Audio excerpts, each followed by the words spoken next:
Yes, bana inakuwaje mtazamaji wa Mike 360 ambaye anatazama kwa time hii hapa. Leo niko maeneo ya Kawe Beach hapa na nimekuja kufunga safari kuzungumza na ndugu zangu ambao wanafanya issue nzima za uvuvi. Naamini kabisa kuna vitu ambavyo watakuwa wanapitia. Unajua bahari sio kitu rahisi. Kwa hiyo nikaona hata mimi kama THG Thiago Teknenga ni vyema niweze kufunga safari kuja hapa kuzungumza nao. Inakuwaje brother? Kweli bali ikiwa shwari mambo yanakuwa fresh. Kwa hiyo bali ikiwa na upepo sisi wavuvi tunakuwa na changamoto. Kwa sababu vyombo vyenyewe hivi tunapanda ni vyombo vingine, wengine anapanda vyombo vidogo, wengine anapanda vyombo vikubwa. Kwa sababu unajua kwenye bali hakuna miti wa kusema bali kishakatuka kabisa itakuwa kama utapanda kwenye miti. Hiyo ni Mwenyezi Mungu anatujalia hadi paka tunafika huku ishikavu. Kwa sema kwenye maisha ya bichi ukiwa bali kama bado yuko fresh utaona umetoboa maisha. Kwa hivyo kama bali umeiona kama ina upepo, unajua roho yako unaiweka juu. Ndio hivyo. Wewe umeanza kufanya hii biashara ya uvuvi mwaka gani? 2200. 2200? Acha bwana. Asina kwambia. 2200 2002. 2002. 2000? Na 2002. Na 2002. Kipindi hicho ulikuwa na miaka mingapi hapo? Kipindi hicho bado mdogo, kwa sema ndio kazi yetu tuchakubali. Ni ulishai kukutana na mkasa gani? Kwa sababu unajua bahari, wanasema bahari inatisha na mara nyingi sana shughuli zenu nasikia waga mnafanya usiku. Ni changamoto gani ambayo ulishakutana nayo usiku utakuja kuisahau kwenye maisha yako? Kuna changamoto nishakutana nayo. Mtumbwi ushatoboka. Niko baharini tunarudi, nikabaki nalia kwa kuona maji chombo kimejaa. Kuna siku nyingine tena nikaenda baharini, mtu ananiita nilikuwa simuoni. Kwa sema nikamwamini Mungu kwa sababu nikaenda nikarudi kwa usalama. Ndio hivyo unaniona hapa ndugu yangu. Yaani kwamba mtu anakuita? Huyo mtu ananiita simuoni. Kwa naona kama mtu ananiita. Hiyo kuita jina lako kabisa. Ananiita jina langu. We John. Niko simuoni kwa sema mimi niko busy tu na baraza naenda juu. Angalia mbele na nyuma sioni mtu ananiita. Hivyo wote nimekutana nao. Na hapo kukadiria kama ilikuwa saa ngapi? Hapa kutoka kuenda kulaza nyavu ili kutoka saa 6, saa 7 hadi paka saa 9. Tunalala kule, tunarudi asubuhi. Mnalala kule? Tunalala humo. Yaani mnalala kabisa usingizi ama mnakesha? Tunalala usingizi kama chombo umechona kama hichi hapa, tunalala kwenye chombo hichi. Na chombo kimoja mnakaa watu wangapi? Hichi kama hichi inaingia mtu mmoja. Mtu mmoja. Kuna vingine vinaingia watu 2, 3, 4. Jinsi hivyo umejipatia maisha yako. Na unajua vyombo vyenyewe vina bei. Kipato chako ndio kinakufanyisha kama wewe uende, wengine anaenda na mashini, wengine tunaenda kwa kupalaza na kasia. Ndio hivyo ndugu yangu. Kuna mwenzako yote labda alishakupoteza maisha akiwa baharini? Ni wengi sana, sio hata moja. Japo watu wengine hao tunalala kule, kuna wengine wanavuta kama kuvuta nyavu kama za kuvuta.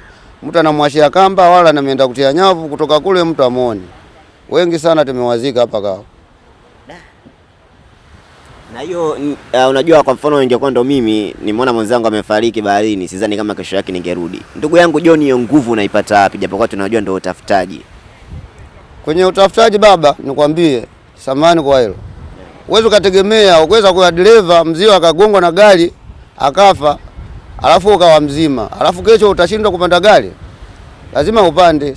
Sasa kwenye kazi kama hizi ni changamoto mingi sana, changamoto ipo brother. Unaweza kusema haya poa nitaacha hii kufanya kazi, po mimi nishaidiwa ni mvuvi, si dereva wa gari. Sasa nitaendaje kufanya kazi nyingine? Kwa mwizi siwezi, nitauawa. Ndio mimi nimekomaa nifanye kazi kama hii ndugu yangu. Ni changamoto ya kazini. Na unalea familia? Na nalea na familia hii unaiona hii kazi hii. Sasa hivi una watoto wangapi? Hapa mimi na watoto 2 tu. Watoto 2. Umeoa kabisa? Nimeoa. Wewe kwa mwezi kupitia biashara ya uvuvi unaweza kaingiza kama shilingi ngapi? Hii kama Mungu akujalia kwa mwezi, kama plus kama wapo. Sana daga kamba. Kama wapo mimi kwa mwezi nitauza kaingiza hata milioni. Kwa mwezi? Kwa mwezi. Hebu chukua daga kamba moja hapa muone. Kwa mwezi unaingiza milioni. Umeona huyo anapimwa huyo kilo. Kama hamna kilo huyu hapa anapimwa 30,000. Hebu tuone tena. Tumuone tena. Kilo 30,000. Hiyo kilo 30,000. Na ana misimu hao. Ana msimu wake ndio huu, ukikata tu ndio njaa yetu inakuwepo. Kwa sababu kama ni muda kama huu kidogo tu familia inakula. Kwa hiyo bwana wewe kwa mwezi milioni ipo uhakika. Kwa mwezi milioni uhakika kwa hao kama wadudu hao wapo. Hello. Bwana ndugu yangu hongera sana. Lakini sasa ni changamoto gani ambayo mnakutana nayo sana? Pengine labda mnatamani kuwezeshwa ili kama ndio milioni tuziingize kwa sana. Hapa sana kuomba tu.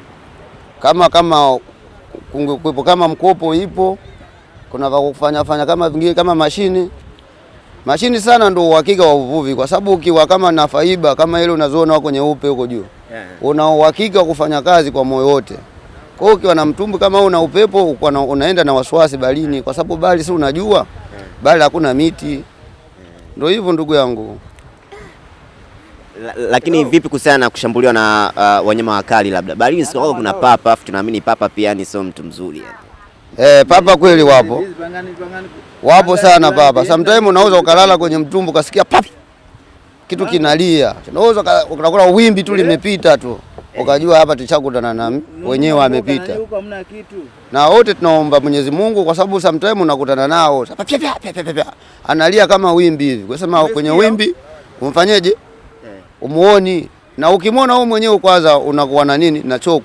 Kwa sababu unajua hapa kweli nishapatikana. Kwa sababu ile samaki wale sio samaki wa kusema kama ni samaki wa kawaida. Wale ni samaki wenyewe, hata kama chombo kama hicho kinavunjika hicho.